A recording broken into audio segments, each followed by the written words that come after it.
ମୁଁ ଜଟଣୀ ନିର୍ବାଚନ ମଣ୍ଡଳୀରେ ମୁଁ ଆଜି ରାଜବାହୀ ତରଫରୁ ମୁଁ କହୁଛି ବିଜେପି ତରଫରୁ ଆଜି ଏ କାମ ହେବ ଯେମିତି ସୁରକ୍ଷିତ ହେବା କଥା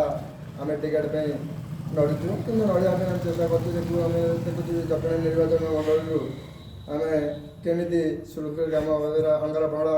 କଳାଙ୍ଗର ଫଳ ସବୁ ଗୋଟେ ଗୁଡ଼ା ପତଗୁଡ଼ା ସବୁ କଳାହାଣ୍ଡି କଳାଧର ସବୁ କାମ ଚାଲିଛି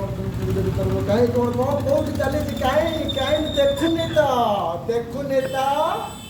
କିଛି ନାହିଁ ସେଗୁଡ଼ା ରେଖା ନା ମୁଁ ଦେଖିବିନି ମୁଁ ଦେଖିବି କେମିତି ଫୁଲ ଆସିବ କେମିତି କ'ଣ ହେଉଛି ଦେଖିବ ଫୁଲ କେମିତି ଆପଣମାନେ ଦେଖିବେ ଆପଣମାନଙ୍କୁ ଦେଖେଇବି ମୁଁ କହୁଛି ଟିକେ ପାଇସାରିଲା ପରେ ଦେଖୁଛୁ ଆମେ ଦେଖିବୁ ତାପରେ କେମିତି କ'ଣ ଆପଣଙ୍କ କାମ ସେଇ କଥା ଆପଣଙ୍କୁ ବିଚାର କରୁଛୁ ଆପଣଙ୍କୁ କହୁଛି ମା ମାଉସୀ ଭାଇମାନଙ୍କୁ ଅନୁରୋଧ କରୁଛୁ ମୁଁ ସମସ୍ତେ ଭାଇ